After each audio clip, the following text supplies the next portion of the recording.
Welcome to the data center of One India. Well, the bumper voting in the second phase and the final phase of Bihar elections might have shown some sort of promise for the opposition in BJP, but lo and behold, look at the numbers from the pollsters for the Bihar Assembly Elections 2025. Keshav Karna is there with me. Keshav, जो numbers जिस तरह से दिख रहे हैं NDA को, तीन कंपनियां यहां पर जो हैं जिनको हमने अभी चुना है, उन्होंने तो बम्पर नंबर्स दे दिए हैं एनडीए को। महागठबंधन कहीं ना कहीं हाफ ए मार्क से भी दूर नजर आ रही है। अदर्स की तो खैर बात ही छोड़ दें। ये जो चलन है, सबसे पहले एक्सपेक्टेड आप कहेंगे, ये उम्मीद थी इस चीज की? पंकज, आप भी हमारे साथ बिहार के मैदानों में मौजूद थे, चुनावी मैदान में हमने लोगों से बात की वहां पर जी। उसको देखकर लगता नहीं है कि ये आंकड़े उसके अनुरूप हैं, खासकर कि तब जब बिहार में 20 साल से उसी गठबंधन की सरकार है, 20 साल से वही मुख्यमंत्री हैं, और उस एंटी इनकम्बेंसी के बाद अगर ये नंबर आ रहे हैं वहां पर सत्ताधारी गठबंधन को, तो थोड़ी चौंकाने वाली बात जरूर है। हालांकि ये जो नंबर आया, पंकज आपने 3 को अंडरलाइन किया है, पिछले चुनाव के नतीजों को अगर आप देखें तो ये नंबर जो है, खासकर इस टुडेज चाणक्य, पिछली बार जब चुनाव हुए थे तो इंडिया टुडेज के साथ चाणक्य का पोल आया था, उसमें जो सबसे करीबी पोल हुआ था वो चाणक्य का ही था। इस और कमोबेश यही आंकड़े थे पिछली बार की तरह। टुडेज चाणक्य ने जो सीटें दी थी Bharatiya Janata party JDU alliance को, वो कमोबेश जो रियल नंबर आए थे, जो रियल रिजल्ट आया था, उसके आसपास था। तो मुझे लगता है कि ऐसी तो संभावना हो सकती है कि ये 130 से 138 के आसपास जो सीट है, इतनी सीटें एनडीए को आ जाए। लेकिन बाकी के जो आंकड़े हैं 147 से 167, 145 से 60, और अगर पोल ऑफ पोल, अभी जो 3 पोल्स है हमारे पास, उसका औसत अगर देखते हैं तो एनडीए 150 की तरफ जा रही है। जी। ये थोड़े चौंकाने वाले आंकड़े हैं। हालांकि ये एग्जिट पोल ही है, और कई बार एग्जिट पोल औंधे मुंह भी गिरे हैं। हमने देखा है एग्जिट पोल बनाने वाले चैनल पर आ रहा था कि हाफवे मार्क की अगर हम बात करें यहाँ पर, और एग्जिट पोल कितने सफल होते हैं, देखिए तकरीबन 122 हाफवे मार्क होगा 243 की स्थिति में। 122 सीटों पर आज मतदान हुआ था, इससे पहले 121 सीटों पर मतदान हुआ था प्रथम चरण में।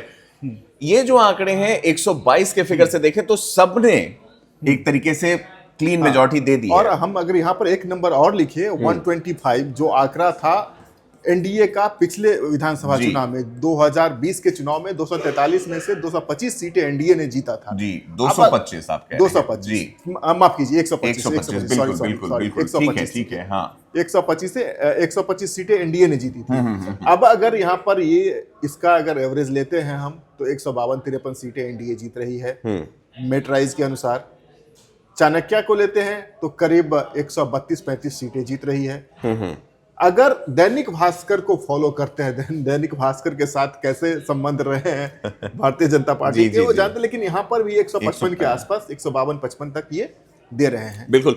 ये सीटें भारतीय जनता पार्टी को कहां से आएगी, आखिर कौन मुद्दे काम कर रहे होंगे इसके पीछे, भारतीय जनता पार्टी की जरूरत है। भी हमें यहाँ पर देखना होगा, क्या नीतीश कुमार का जादू फिर सर कर बोलता है, वो भी एक फैक्टर होगा, क्योंकि नीतीश कुमार का मतलब मेरा एनडीए से ही था। जी बिल्कुल ठीक है।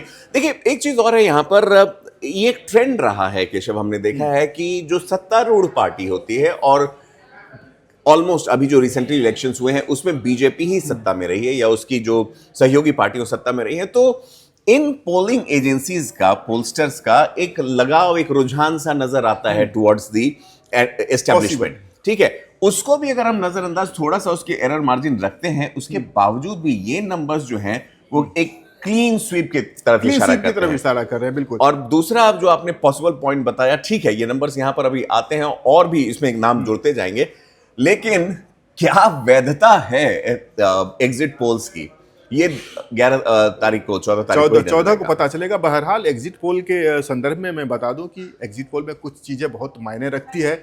उनका सैंपल साइज क्या था, क्वेश्चन कैसे थे, और कोई लेकिन उस पर जाता नहीं है, सवाल ये हो जाता है विश्लेषण के लिए कितना वक्त मिला था। अब देखिए 6 बजे तक तो मतदान हुए हैं, और 6:30 बजे आपके पास एग्जिट पोल का डेटा आ रहा है, तो ऑब्वियसली आखिरी के 2-3 घंटों का तो उन्होंने हिसाब लिया नहीं है, तो यानी जो लास्ट मिनट बाउंस आता है वो भी नहीं काउंटेड है। मुद्दों की अगर बात करें, हालांकि जो फहरिस्त दिख रही थी, जो लंबी कतारें दिख रही थी मतदान केंद्रों के बाहर, उसमें पुरुषों से लंबी कतारें महिलाओं की थी। ये एक बहुत रिमार्केबल फैक्टर है। अगर if this exit polls are to be trusted, बिल्कुल, तो उसमें महिला वोटर्स की बहुत बड़ी भागीदारी होगी। हालांकि जिस तरह के मतदान हो रहे हैं, आज देख लीजिए दूसरे चरण में 70% से ज्यादा मतदान हुआ है ओवरऑल जी, और खास करके जो अल्पसंख्यक बहुल इलाके हैं उसमें बम्पर वोटिंग हुई है। बिल्कुल, किशनगंज में शाम के 5 बजे तक ही 76% से ज्यादा वोटिंग हो गई थी जी, वहां के जो वोटर्स हैं उनमें अल्पसंख्यकों की बहुलता है। बिल्कुल, किसके लिए वोट कर रहे होंगे?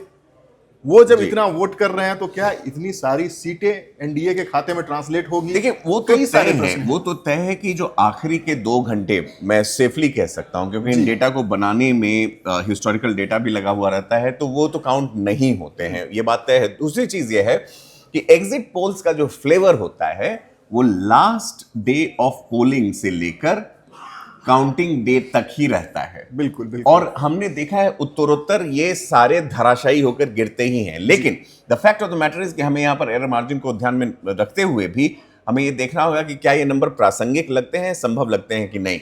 जो भी हो, यहाँ पर ऑपोजिशन के लिए अदर्स की संख्या को अगर हम देखें तो किसी भी तरह से उनके मिलान से वो बेड़ा पार उनका होता हुआ नजर नहीं आ रहा है। तो एक तरीके से क्लीन मेजॉरिटी है संख्या के हिसाब से भी और तमाम राजनीतिक पॉसिबिलिटीज के हिसाब से भी। बिल्कुल, और अदर्स को देख करके ऐसा फिर से समझ में आ रहा है कि बिहार की जनता ने प्रशांत किशोर फैक्टर को नकार दिया है, बिहार की जनता ने ओवैसी फैक्टर को भी नकार दिया है। जिस सीमांचल की हम बात करते हैं बार बार कि सीमांचल किंग मेकर होता है, अगर सीमांचल में सीटें नहीं आ रही हैं ओवैसी की तो ऑब्वियसली वो महागठबंधन को जा रही है जी। उस हालत में भी मुझे इस ये जो आंकड़े आए हैं उस पर थोड़ा कम भरोसा हो रहा है। चलिए ठीक है, फाइनल वर्डिक्ट केशव, आपको क्या लगता है? ये आंकड़े तो आपके सामने आ गए हैं, लेकिन क्या फाइनल वर्डिक्ट आपके लिहाज से क्या होगा? Now we can call it.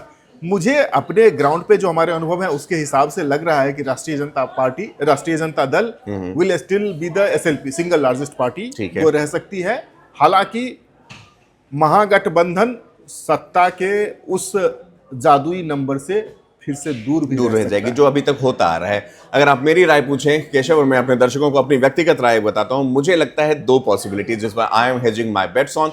The first possibility is that BJP emerges as a single largest party and forms the government on its own. वो अकेले ही पार कर जाए, क्योंकि ये एक जिस वेव की बात होती है। जेडीयू हालांकि उनकी प्री पोल अलायंस पार्टी है तो उसका साथ नहीं छोड़ेगी। दूसरा है अगर अरविंद केजरीवाल रिडक्स होता है। देखिए भारतीय राजनीति में कुछ भी असंभव नहीं है। केजरीवाल से कंपैरिजन जब हम लोग अपने गेस्ट को भी सुन रहे थे तो जनसुराज पार्टी को, पीके को कंपेयर करके हम केजरीवाल के पॉलिटिकल एंड को जनसुराज के पीके के पॉलिटिकल बिगिनिंग से कंपेयर कर रहे हैं। वो वहां गलती हो सकती है। Can Bihar do a Delhi? Can Bihar repose its faith in Arvind Kejriwal's beaten I would say PK? और अगर ऐसा होता है तो मुझे लगता है बिहार करवट लेगा तब, क्योंकि जो कुछ भी कहा जाए मीडिया के हलकों में जिस तरह से प्रचार कम होता है पीके का, तो उससे हमें लगता है कि पीके कहीं ना कहीं कमजोर पड़ते जा रहे हैं। लेकिन अगर ऐसा होता है तो एक थर्ड फ्रंट के तौर पर, एक बिगर ऑल्टरनेटिव के तौर पर उभरने में कोई दो राय नहीं है। इलेक्शन डेटा सेंटर से फिलहाल इतना ही।